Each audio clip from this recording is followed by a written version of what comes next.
What's up, dudes? It's Gaz, and welcome to another Warframe video. So today we're going over another overlooked kind of gem of a weapon, and that's going to be the Ohma. And we actually have a God Roll Riven we are currently borrowing for this Ohma, and I'm going to go over some things about it that are actually pretty nice. So what we have here is we have a pair of tonfas with base electricity, slash, and impact, with relatively low crit chance, average crit multiplier, and really high status chance. And we've also got like kind of slow attack speed. So the thing about tonfas is that they have a pretty good stance, which is, I believe, Gemini Cross. Or there's two of them. The one I'm using is called Sovereign Outcast, and that one's going to have some force slash procs on the standing Rogue Edict combo, which is pretty nice. It's also got a the forward combo, which is Villain Rule. Is actually going to have a bunch of range. You can go, it throws the tonfas forward, hits really far away. Additionally, like, yeah, this is the combo I was talking about. This one has force slash procs. And you will, you'll actually rely on that a little bit with this pair of tonfas. It's not like the Cronin Prime, where the Cronin Prime is actually going to be proccing slash on its own without force slash procs as much. As you can see, the Cronin Prime has extremely high slash weighting. It's a pretty much never going to proc slash on its own, and if it does proc slash, they're most likely not going to be super huge slash procs unless it's a force slash proc. So I'm going to show the build I've been using right here. We're going to be using an electrical Bane build, and here's the Riven I'm borrowing. Ohma Lochti Chronotis, and that's going to be giving us additional attack speed, critical damage, range, and minus slide crit. Back in the day, the Ohma was actually like the craziest slide crit weapon in the game, because it had a really, really high slide attack value. Where does it show that? Slide attack 851. It is technically still really high slide attack numbers, but Maiming Strike is a terrible mod nowadays. Like, it's not even worth showing that's that bad. They changed how the math works on it, and it's terrible. So back in the day, Ohma was like the OP with slide attacks, but nowadays a negative slide crit, negative is totally fine. So yeah, you could technically go for a heavy attack build as well, but we're going to be going for a light attack build here. And we're actually going to be running electricity with a Bane mod. So I want to quickly show you guys the modifiers for electricity, because it's pretty much like a mini slash proc that is not going to bypass armor. But it's still, like, if you can see the modifiers right here, it's pretty much only bad against alloy armor, which is the armor that the bombards wear. So we're going to show the worst case scenario right here. Actually, let's make them corrupted bombards, so the Bane to the grineer mod's not even helping. So this is the worst case scenario. I mean, we could make them Eximus technically as well. But yeah, this is like the worst case scenario for this weapon, because it has base electric. We can mod it for even more electricity. It's pretty much a damage over time electricity build. Now, I have tried the Corrosive build as well, and that was pretty good. So as you see right there, there's some force slash procs going in there with that combo we're using. So electricity is not doing too much damage. We're getting like about 1,000-ish per electricity proc, but the slash proc will go right to their health. And the bombards are mostly armor and not a lot of health. So it does tear through them pretty well. Those are pretty much all electricity procs right there. I think I stopped early before the slash proc on that one. So pretty good stuff, pretty good stuff. These guys are all dead, of course. So I'm going to recommend that as the main combo you use on these kinds of enemies. Like, that combo is not really doing much. The forward, the far-hitting one. I mean, if you're not just fighting bombards, the worst case scenario, it is pretty good. Let's try some Exo Goose Strike Officers, which will actually be affected by our Bane mod and have no negative modifiers against our electricity damage. Alright, so there's some electricity procs right there. As you can see, pretty good damage over time setup. And the electricity does stun them as well, which is kind of handy. So I've been enjoying this build quite a bit. Now, it does take a couple hits to kill them. I'm not using any nukor procking currently, which I normally would do to show some stuff. We'll probably do a nukor proc for the Corrosive build I'll show here in a second. Some of the tankiest stuff I can spawn, of course, these guys are... I do most of these like displays at level 175, which is like the max you can spawn at MR29. So let's get the Corrosive and the Ohma going here. Or the Corrosive and the nukor going here. So I'm going to be doing a Weeping Wounds Blood Rush build. Even though, like, you don't really need many Corrosive procs in my opinion. You can still you can rock them anyway. So we got Heat, Magnetic, Viral, and Rad on our nukor. And we're going to be doing Corrosive and crits. Let's stack up our multipliers first. Okay. And of course, if you didn't have a Riven for this, I'd say just put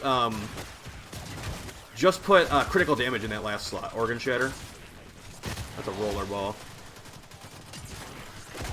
So they annihilated. This is with the God Roll Riven, but the God Roll Riven isn't really like upgrading our damage too much. It's just giving us more crit damage, giving us a little bit more attack speed, and giving us more range, which is really convenient. So I'd still say that the Cronin Prime are better, but I don't currently have a God Roll Cronin Prime Riven to compare the two between. So let's do that one more time, just like full power, unbound.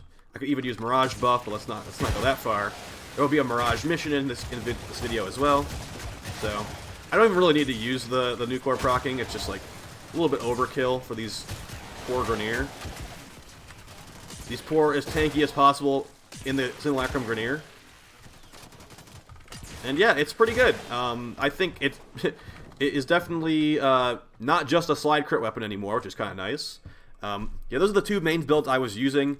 You can run a viral electric build as well, but this one is definitely nowhere near as good as the other ones. So, oh, not to mention, or also forgot to mention, if you're trying to run a viral electric build, because you can't just run normal viral on this thing, you need to have 2 elemental slots. Like, see, if I was just to run that one, it would make it corrosive again. So, if you just want to run ice, it would make it. That is not ice. Oh, it's called cold. Can't name anything normal in this game. It'd become magnetic because it's got base electric. So I wouldn't really recommend a viral electric build. You're losing too many mod slots. Maybe if your Riven had an elemental on there, you'd be stuck with it. But then again, one more time. If you mod, so if you're doing the electric damage over time build, you want to actually put a 90% shock elemental mod on here, or electricity, because that's going to make it so your electric procs actually are doing more damage. It's just like toxin procs, where the more toxin mods on your build, the more damage those toxin procs will do. So let's quickly display that one more time. This is Weeping Wounds and Blood Rush. Now, the unfortunate thing about this weapon is it does not have enough crit chance to get red crits. So nukor proccing, quite a few ticks, pretty powerful stuff. Electricity damage is definitely underrated, especially by me. I was not running electricity at all before. I'm still not going to like normally mod for it, but on a weapon I'm forced to run it on, it's not bad. Like on my Archititron video where I was forced to run an electricity build, I don't want to run an electricity build, but I'll run it. Like, I would definitely rather run like a pure slash setup or like a toxin build or something like that, because toxin's going to bypass the shields. Although like electricity is fine against shields. It has no negative modifiers on those health types, so it's not too bad. So I'll hop into that mission. And it's going to be on Mirage. So I'm actually going to be using Mirage's illusions to actually get me more damage with the Ohma, because it actually shoots electricity out when you swing it. And I'm not sure if that electricity can actually hurt the enemies. Let me take a quick look at the wiki page if that's actual damage, but I have not really thoroughly tested that. Slam attacks on the Ohma will arc to nearby enemies, electrifying them. I don't find that very important. So it seems like the electricity between the enemies is just a visual thing. Yeah, okay. It just looks cool. So if you use the Ohma on Mirage, like, it's still good. It's just like it might look a little bit cooler than it actually is damage-wise. So not that that's bad. I mean, we're one-shotting these Corpus, obviously, and the Grineer are getting annihilated as well. So yeah, I think this is pretty fun. I don't know if I'd say like delete your Cronin Riven stall for credits and go buy an Ohma Riven right now. But I mean, it is definitely pretty nice, and it can maybe not hang with the big dogs, but like at least it tried to get into the club and it got denied. And it's like, nah, you can't get in here, dude. You're not cool enough. But you know, it's close enough at least. So yeah, I would definitely say Cronin over this. But then again, this thing has higher stats than the Cronin Rivens, I believe, after they've nerfed the Cronin Rivens twice in a row. And you bet your butt they're going to nerf the Cronin Rivens again. The Cronin just has so much more slash than this thing. You like hardly ever see slash. But then again, I was looking at the possible Riven stats for the Ohma last night, and you can actually roll a minus 100% impact on this thing. So you can make it a slash and electric weapon, which would be similar to the Archititron video from the other day, where it's like you're getting slash procs and electric procs at the same time. Okay, I just left. So yeah, you know, maybe with like a really, really properly rolled Riven, it could be even more than what I'm showing here. But we had minus slide crit and then all really good stats. And you know, if you got minus 100% impact, it would probably be a little bit better, but then again, it's totally fine. Like, we're tearing through level 175 grineer with an electrical build, so yeah. I hope that you guys found this helpful, of course. And I will talk to you guys in the next video. There will be videos throughout the week. Lots of videos, actually, throughout the week. We basically brainstormed on Twitch last night. What are some of the ones that are coming out? I have a huge list. A lot. I need to re-record the new Lucernos video. That might come out later than I wanted to. Quanta Vandal, Kuva Hind, Sylvan Aegis Prime. Oh my god, that one's good. Hellstrom, which is the new Sentinel weapon. Keanu Reeves Kuva Sheev, which is a crit balla. Kuva Quartak, Vectus Prime Chamber. I forgot to make that one back in the day. Venka Prime, Broken War. And yeah, stuff as well besides that. I will talk to you guys next time. Hopefully this video was helpful to you. Hopefully it was fun for you to watch. And yeah, take it easy, guys. Peace.